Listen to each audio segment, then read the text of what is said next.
Hi guys, I'm Kristen and this is Kristen is Fully Booked. Today I'm going to be talking about all of the books that I've been reading recently. I keep saying in these videos that I'm going to do these more frequently, and then when I look at the list of what I've read, I feel like I haven't read enough, and then suddenly I have read too much and I'm back in this situation again. But here we are. We are also in the middle of what I have heard being called just April-a-thon. There are so many readathons going on right now, which is so much fun. I had no idea when I planned my readathon that there were this many other readathons happening in April. The only ones that I'm participating in are Realmathon with the channel Covers with Cassidy, and I am on Team Serene. So if you are also Team Serene, that's like the water one, the whimsical fantasy one. So if you're on Team Serene or if you're doing the Realmathon in general, let me know down below. I'd love to see how it is going for everyone else. Also, since the last time that I have checked in, I have reached 500 subscribers, which has just been really cool. Like it's very surreal a little bit to watch your subscriber count slowly, very slowly, creep up. 500 subscribers is a pretty big milestone for me, so I'm feeling very grateful to everyone who subscribes and to everyone who watches regularly or semi-regularly. Just honestly, thank you guys so much. I appreciate everyone who comments and connects with me here or on Goodreads or on my Instagram. In my last recent reads video, I had just recently finished Addicted to You by Krista and Becca Ritchie, which is a darkish romance series. And I was currently reading The Bone Shard Emperor, which I was not super enjoying. So I will just take off from there. So I did finish The Bone Shard Emperor, but not immediately. I really did not like this book as much as I did the first book. I thought that the first book, not necessarily fun, it wasn't as deep character driving, but I was interested in the characters, I was interested in the world.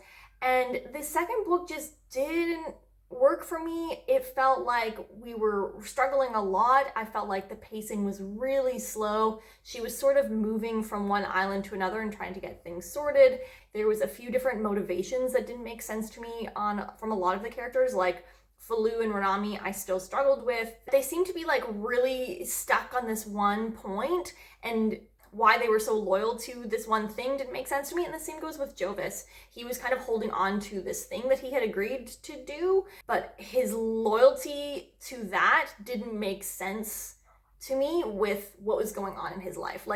And that he was sticking to this course that he wasn't really sure that he agreed on. And then the relationship, as I was talking about this with Maria, who described it as a bit of an icky element, and there's definitely a slight icky component to the relationship. When that all comes out, the reaction is not the reaction that I thought would have happened. And I felt that with a lot of the relationship and with the characters involved here, that they responded in the opposite way. Sometimes I thought something would happen, I'd be like, oh, perfect. And they would respond the opposite, not excited about that. And then things would happen and be like, oh, this is gonna be a problem. And they didn't seem to have a problem with that. So I didn't like the way that the relationship rolled out. Overall, I found this book honestly pretty disappointing. I feel like not a lot happened, but it didn't work for me. The third book, I think the conclusion to this trilogy, is coming out later this fall, and I don't believe that I'm going to be picking it up. Now, when I left you last, I said that the next book in the Addicted to You series was not available for several weeks at my library, and I was thinking about possibly buying it, but that I was going to wait a couple days and think about it. That did not happen. I bought it the next day. And then I bought the one after that and the one after that. So definitely did not follow through with my goal of not making impulse ebook purchases. So I'm actually honestly a little bit disappointed in myself, but let me talk about those books for a second. Let me call up the names of them. Okay, so the second book is Ricochet. This actually was really short. I wonder if it would technically qualify as a novella. This is a series that follows the two friends to lovers situation of Lily and Lo. Lily is a sex addict and Lo is an alcoholic. So Ricochet is the second up. They are not physically together, let's say, at that time, and we are only following Lily. There are flashbacks actually to their childhood that when the first flashback happened, I was like, oh, this is how we're going to see the relationship develop. And I actually almost wasn't even thrilled. I was like, oh, is this going to be a whole book of just flashbacks from their life? But I felt that way for the first flashback, and then I was totally over it, and I actually really liked it because when you read the first book, they're just an established friendship and established angst already. So in this book, when you've got the flashbacks to their childhood and how their little fake dating pact came to be, you really get to see it play out, and I really enjoyed that. And then I immediately bought the next book, Addicted for Now, I think it's called. I liked that one as well. It's actually only in that third book when we finally get Lo's perspective. From there, the next book, like chronologically in this world, because it's sort of like two series. There's the Addicted series that is like Lily and Lo, and then there's also the Calloway Sisters series, which is Lily and her sisters and each of their romances. But then the next Calloway Sisters one is following the sister Rose and her romantic partner Connor, called Kiss the Sky. I also bought this. Again, it's because these books had huge wait lists and I was just like, I needed to just see what happened next. I was so excited because Rose is a very particular person and Connor is a very particular person, and I thought that we were going to get like really interesting dynamic. They referred to some mental health stuff with Rose, but I didn't feel like the book actually followed through on that at all. It will briefly mention her OCD disorder, but it doesn't actually go into detail about like how that experience is for her. It would just be like, this would happen. And then just the whole premise of the book, which has to do with them allowing themselves to be filmed for a reality show, did not make sense to me. It did not pan out with the established characters of like who these people were. So that's kind of where the series lost me. The next book follows the younger sister Daisy, and this is going to be an age gap romance, and it's actually one that I am not on board with. Daisy's age is it's like they waited until Daisy was 18 so that they could do this, and it's like, she's young for this age gap to be it, and I felt like you could see them already trying to be like, age is just a number, she's so mature. In the first few books, like you could see that they were laying the foundation for this to be like, no, this is okay. And I was just like, yeah, not. And then I read Son of the Storm by Sue Davies Okumbawa, and this is a book that I was reading for my fantasy book club. I think that this book is actually a hidden gem, but I did struggle to read it. And that is because I feel like it had pretty significant pacing issues. And on top of that, situationally with my book club, we as a group, it's a very small book club because we've had a lot of people move. And so when people haven't finished it, we postpone a lot. So we kept postponing by week by week by week. And every time that happened, I kept not prioritizing the book. So instead of just like sitting down and finishing the book, I kept like dragging it out. And that definitely led into how I was feeling about it. But let me actually talk about this book rather than just rambling about the pacing and why the pacing was drawn out for me. Okay, this is a West African inspired fantasy following this boy Danso, and he is a scholar, but his heritage is mixed. And so that is a big thing in his life, but because he's so smart, or like because he has this like eidetic memory, he is valued for his intelligence, and they sort of overlook his mixed heritage, but they don't actually really let him down. They give him access to stuff that he wouldn't otherwise have, but they make it very clear that they see him as other and less than. The whole inciting event here is that Danso runs into or sees this mysterious warrior who his world or his culture, his like kingdom, empire, whatever it is, says should not exist. I do plan to do a full review for this book, so I don't want to go into so much detail again because this is just a quick wrap up, but I'll say that like it did have pacing issues. I feel like it was really interesting at the beginning. It slowed down so much, and there were too many conversations through the middle section of the book, and then it had like a very dramatic and fast-paced kind of action at the end. And I know that that is a really common problem with a lot of books. What I'll say is that I think that this book does have a lot going for it though. It dealt a lot with the idea of other, it dealt with like these class structures based on appearance and heritage, like the color of your skin was hugely important to this world. And I would say like that's one aspect of the world building that was very good, but maybe a little bit heavy-handed. I think that the world building was very, very interesting. I can so clearly picture like the culture and what is important to the Basso empire or civilization. But the author really clearly painted a picture of what life is like for the people in this world, and also how the brainwashing or like the propaganda and the storytelling and how all of that has shaped the people and what they like really, really distinctly believe and don't believe.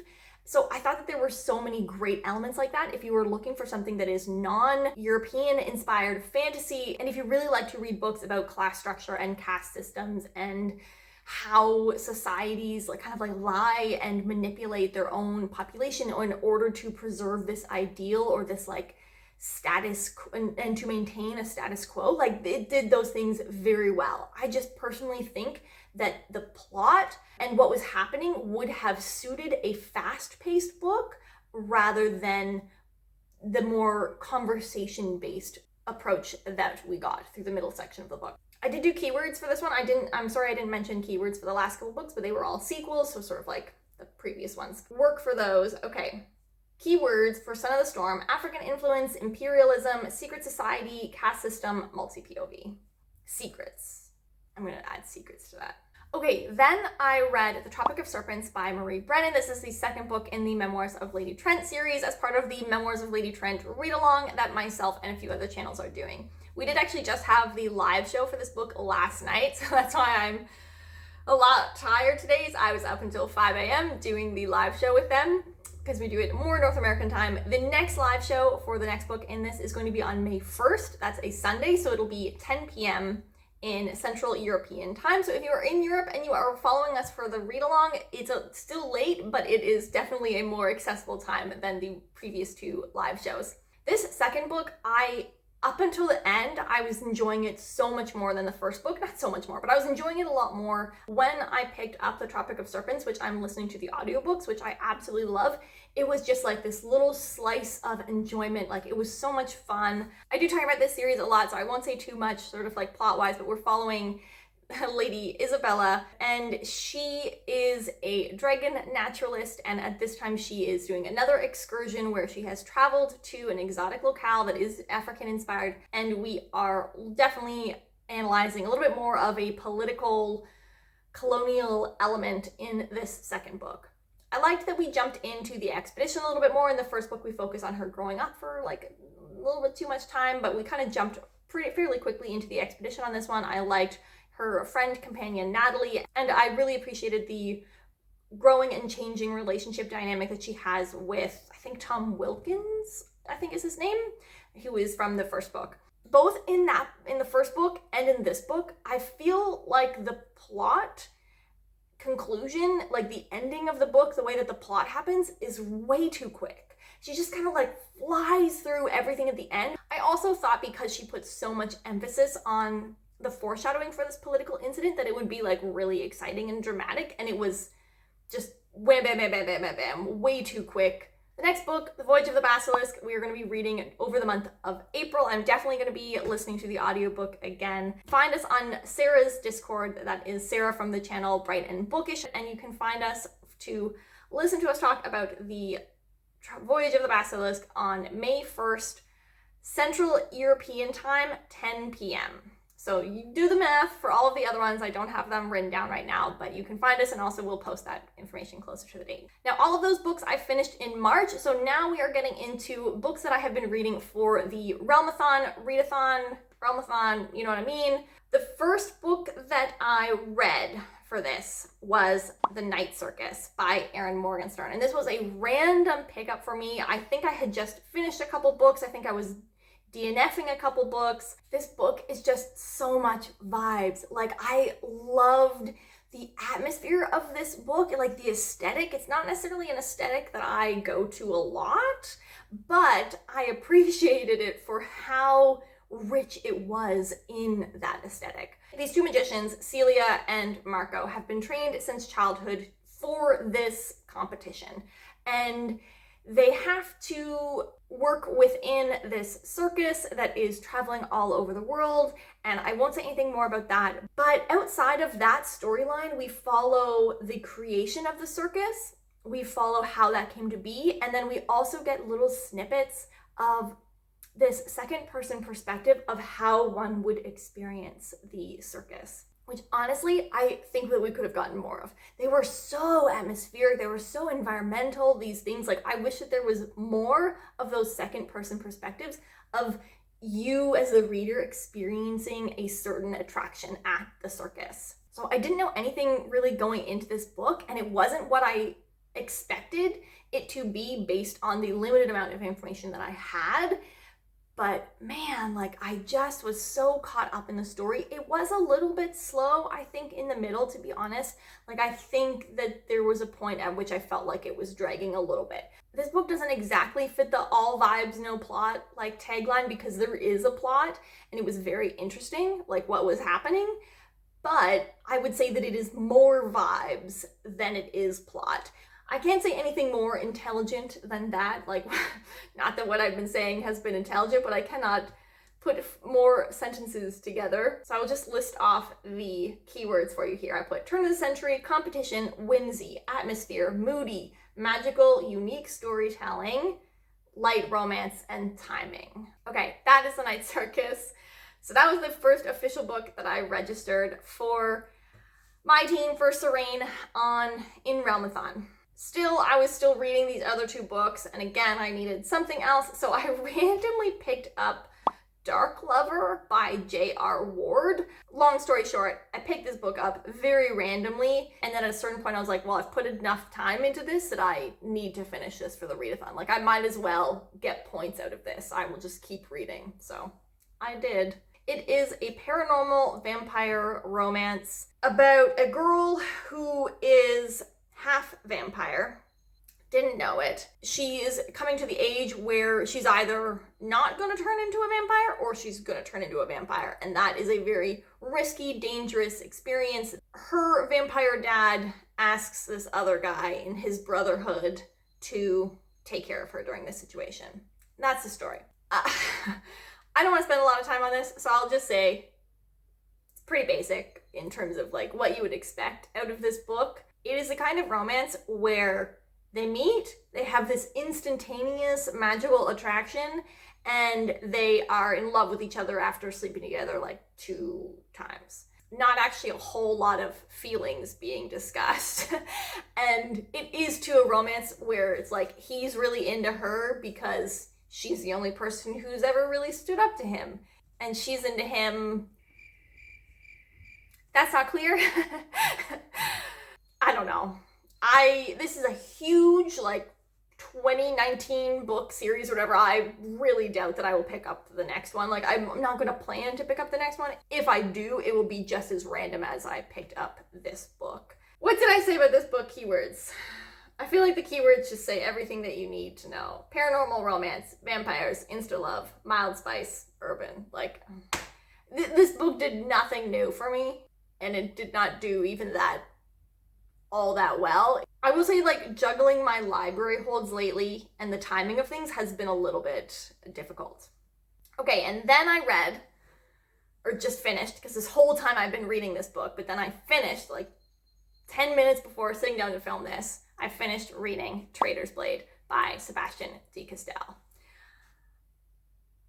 I loved it. I was really nervous because I had heard and been hearing so many mixed things from people about this. Like, it seemed like people either love it or they're like, this did not work for me, or like, this had a lot of problems. But I did really want to read this book anyway because I was intrigued by the premise, which was just sort of like these 3 guys is a little bit 3 Musketeers inspired. Like, these 3 guys are part of this Greatcoats things, and they are essentially accused of being traitors. They get into a little bit of a tussle at the beginning of the book, like an inciting event, which is that they are protecting someone who is murdered, but it is set up to make it look like they're the murderers. And because they're already part of this organization that is kind of believed to be traitors, nobody obviously trusts them. It's a whole conspiracy thing. So that's the inciting event. I took out from the library both the ebook and the audiobook, but I ended up listening to the audiobook for this because I've just been in the mood for more audiobooks lately.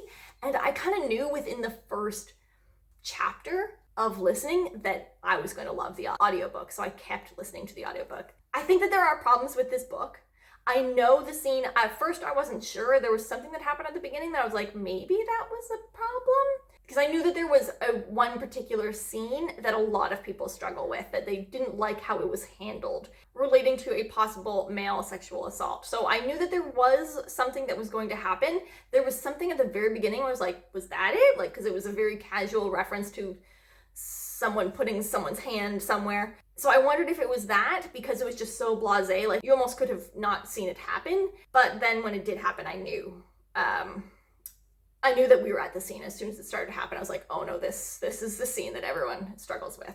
So I will just say that I think that there are problems with the book. Like, I do see that there are flaws with the book. It is your typical good guy fantasy where like the main character is just so morally upright and set in his beliefs and justice and all of that. So like, if you really like justice and good guy fantasy, this is a series to check out, and I would highly recommend the audiobooks because it was so good. Uber good guy fantasy doesn't always work for me because it can be a little bit boring. Like, I do like a little bit of like morally grayness and conflict to like, what's the right thing to do here. I also think that the writing style would possibly not work for some people because it does do these flashback things to when they worked for the king, and you get to see the king, which I really liked because I love the king so much, and the flashbacks always made me really sad.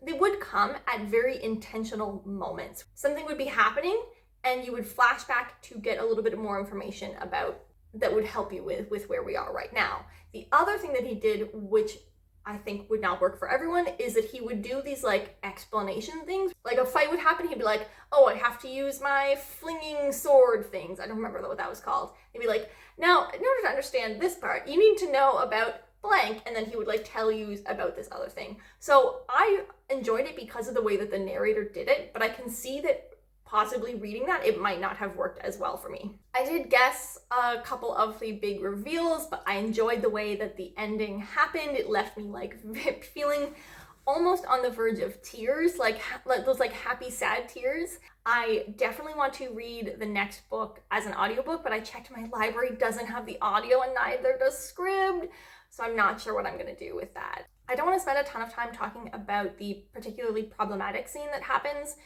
just because I have heard that there are interviews with Sebastian de Cassel talking about his understanding of the scene that he wrote, like his perspective and his intentions, just to get a better sense of what was going on there. I think that it wasn't a well-written scene, but actually that scene like bothered me for other reasons. The way that scene was used is not a way that I like to see that scene used. This will make no sense if you don't know what I'm referring to. Okay, I will leave it there. I will share the keywords to this one. Good guy fantasy, great audio, brotherhood, friend group, justice, morally upright, and evil baddies. Like, I think that sums up that pretty well. Okay, with that done, those are all the books that I have read. What am I currently reading? With the conclusion of Traitor's Blade this morning, I am only reading Royal Assassin by Robin Hobb, the second book in the Farseer trilogy, and this is the buddy read that I'm doing with Maria. And we're reading this quite slowly, like 2 chapters a day. So we've been reading it for a while, and I think maybe we have 4 or 5, we have a handful of days left with how many chapters are left, but we're definitely like in the last stretch here. I am really enjoying it. I will say more when I actually finish it. I think that this book is better than Assassin's Apprentice. There is something so cozy about the first half of this book, and then there is something so stressful and tension building and stomach achy about the second half of the book. We're at the point though where I am unclear on how this is going to resolve, or whether or not we're going to get a cliffhanger ending for the second book. And I know that Assassin's Quest, the next book, is not everyone's favorite book in this series or this universe. But we're planning on reading that one for the Assassins in April readathon that I'm doing later this month. So that's what I'm currently reading right now. I will say more about that when I actually finish it, but I am enjoying it, and Fitz is, Fitz. Now that is all that I'm currently reading. There are a couple books since I last talked that I have stopped reading, like a soft DNFs, and that is Malice. So I mentioned in the last book that I was listening to the audiobook for Malice and feeling like it was maybe a little bit too expansive in the characters and world building to be a successful audiobook, and I have decided that that is the case. So I'm not listening to or not reading Malice right now. I'm going to wait and read that as an ebook sometime later. The other thing that I also mentioned that I was going to possibly try was Empire of Sand by Tasha Suri, and that one as well, I think I read like the first chapter and just wasn't really feeling it, so I let that hold expire and I've put it back on hold to read another time. I also had been reading an e-arc that I had for Daughter of Redwinter by Ed McDonald, but I was really enjoying it at the beginning, and then it started to really slow down, and I started to get really bothered by a few things that were happening or the way that it was being written. I would almost feel like begrudgingly like I had to pick up Daughter of Red Winter, so I decided to soft DNF it. It doesn't come out until sometime in June, so I do have a bit of time to still finish it if I decide that I want to before the release date. So that was something that I was reading around the time that I think I probably gave up and picked up The Night Circus instead. Okay, so with that being said, I'm still reading it, but almost done Royal Assassin. What is coming up next? So I am focusing a lot more on my priority list. So that is like, I just released the Radar Reads video, and which you can check out if you haven't already, of like books that are higher on my priority for the next couple months. So with the completion of Trader's Blade audiobook, I now need a new audiobook to be listening to because I'm really, really in the mood for audiobooks. Just with what is going on in my life right now, they're really fitting into my schedule. Just checked, Jade War was immediately available as an audiobook, and I had heard good things about this audio book for the series. So I took that out. So that's probably going to be my next audiobook, but also as another possible option is The Golem and the Genie, which I am doing a buddy read with Kristen from Kristen Crave's books. So I will just touch base with her on when this month we want to do that, because that is another possible audiobook that I could listen to as well. And I think that one has the potential to be whimsical, whereas Jade War definitely does not. I've also taken out The Black Coast by Mike Brooks, which I'm hoping to read in the month of April. It is one of Cassidy's favorites, so I'll get extra points for being like a Cassidy fave. And the third and final book is coming out in that trilogy in June, so I have a tentative plan to read the first and second books in April and May, and then to read the third book when it comes out in June. So that's a tentative plan, so I'm hoping to get to that book. Like, I've taken it out from the library. That's what I will be physically reading, like ebook reading next. And then outside of that, like, there are a couple books that are going to be coming available soon at the library. So Hook, Line, and Sinker, Jade War, the ebook, and Engines of Empire are all like available really soon, like under 2 weeks, or just available soon at the library. So it's possible that I'll pick up, obviously, Jade War. I'm going to be probably doing the audiobook unless I find a different audiobook to listen to. Hook, Line, and Sinker, I'll wait for when I'm in the mood for a romance. And Engines of Empire, I'm not sure, because I also have an e-arc for The Discord of Gods, which is the fifth and final book in A Course of Dragons. Now, I do really love to immersion read that series. I either am going to start reading it and then maybe switch to the audio when the book comes out later this month, or to switch to immersion reading, or I'll like definitely wait, or I'll read it. I'm not sure, but I'm going to be reading that really soon, probably. I'm like almost nervous to pick it up because I have like, I don't know, it's like the conclusion to like a serious series for me. So I'm really like excited, but also nervous to get to that. Okay, that is what is coming up next for me. Lots of things going on here, lots of readathons, and then obviously at towards the middle of the month, I'm going to be having my Assassin readathon and all of the Assassin books for that. I just wanted to pop in real quick to clarify when the readathon is, because when I was filming these videos, I was not thinking about when the video would be uploaded. So just a reminder that Assassins in April, my week-long readathon, will begin this Friday at midnight. So like 12:01 on Friday night, ending at midnight on April 23rd. So 1 full week, 2 full Saturdays, and I'll be kicking off this readathon with a reading sprint with Maria from Tea Books Magic this Friday night at midnight Central European time. So if you are anywhere else in the world, you can join in at that time. If you are in North America and it's not quite midnight yet, or it's not quite the 16th of April yet, you can join in anyway and start reading that book at that time. Okay, but that is where I'm at. Let me know what you have been reading recently, either what you just finished, what you're currently reading, or what you are picking up next. I'll see you guys next time. Have a great day. Bye.